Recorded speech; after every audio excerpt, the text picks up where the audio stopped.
Hi, Miles. How are you? Hey Jack, I am pretty good. How are you?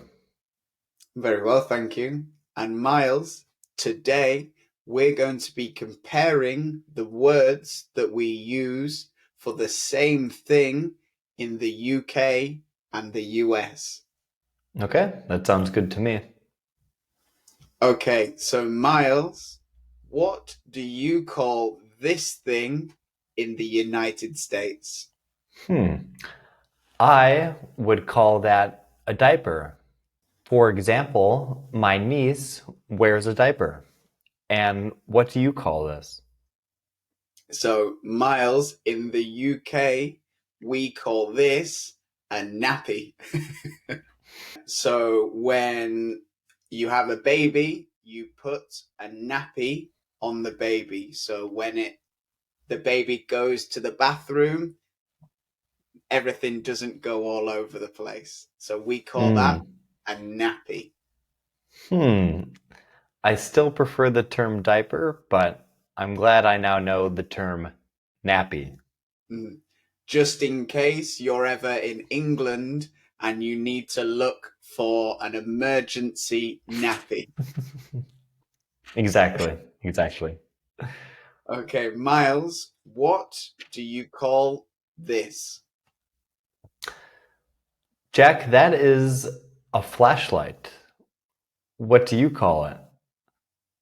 Miles, that is not a flashlight. That is a torch. In England, Mm-mm. we call that a torch.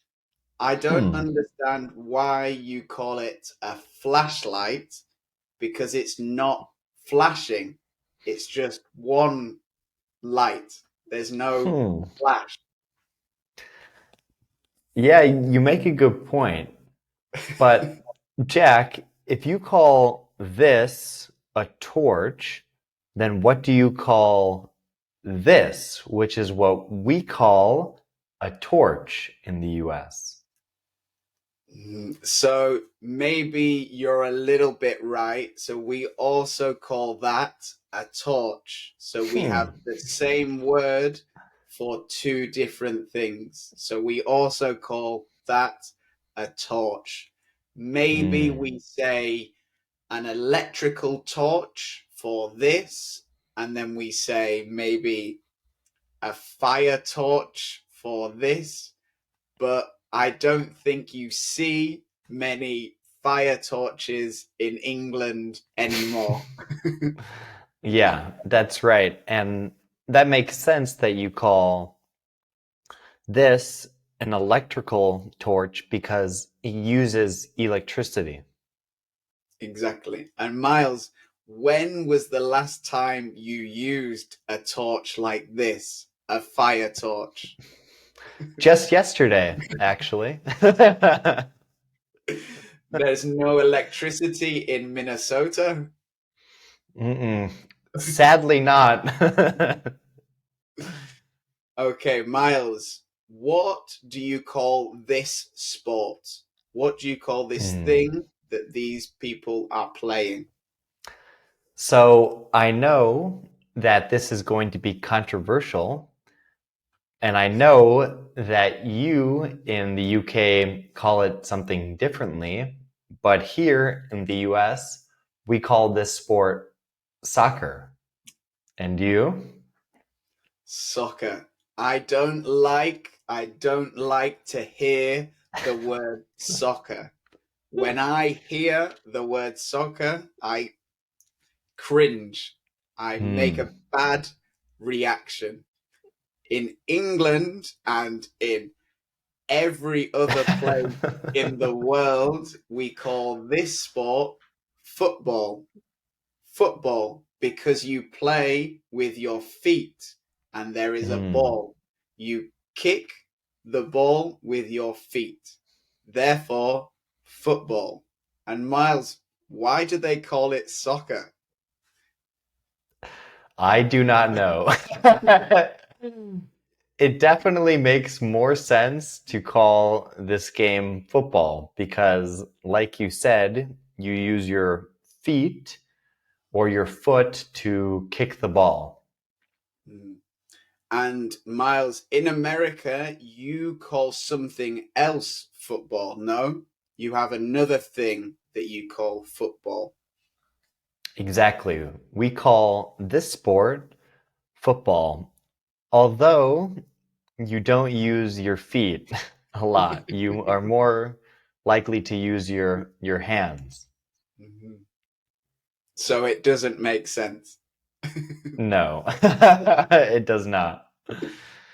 Okay. And Miles, the next word, when you have a break from school or from work, you go on, and this is a picture to represent it. What would you call this? I am going to go Mhm. on.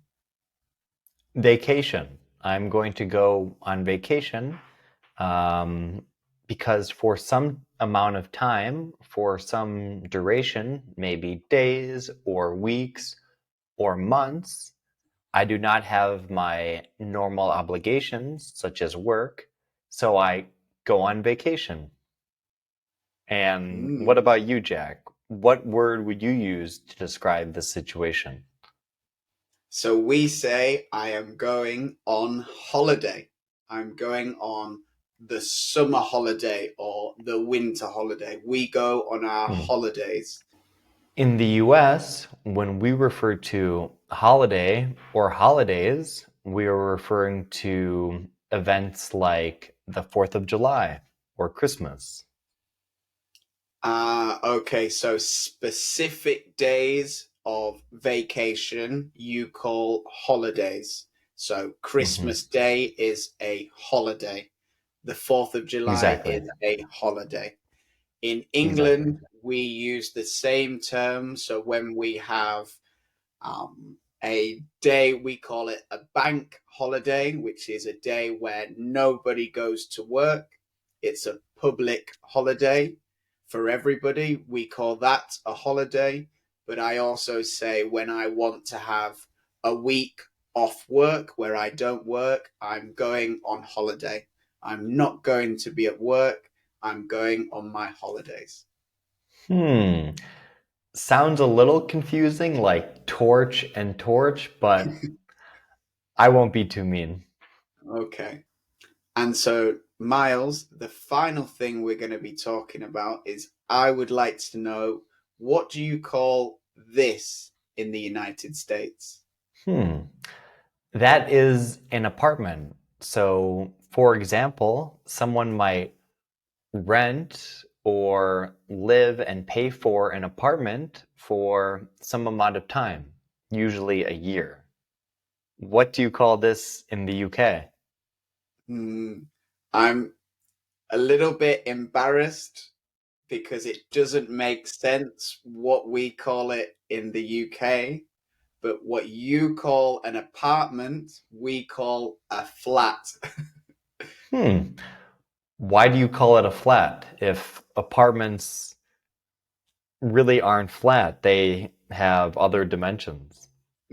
So, flat is something that is flat, it is level, like the ground is flat, but we also call the thing where you live, the place where you live, a flat. Hmm. Maybe because the floor is flat. I don't know. I think it doesn't make sense. And I'm going to have to give you the win that apartment makes more sense than flat. I don't understand why we call it flat. Well, I guess for once the US has used a better or more appropriate word. Hmm. Perfect. For one time and one time only. Exactly, one time only. Okay, perfect. Well, thank you everybody for watching at home. We hope you enjoyed the video. We hope that you learned a little bit of English, and let us know in the comments, which word do you prefer for each object? Would you go on holiday, or would you prefer to say, I'm going on vacation? Would you like a nappy or a diaper? Let us know in the comments. Sounds good. Take care. Ciao, ciao.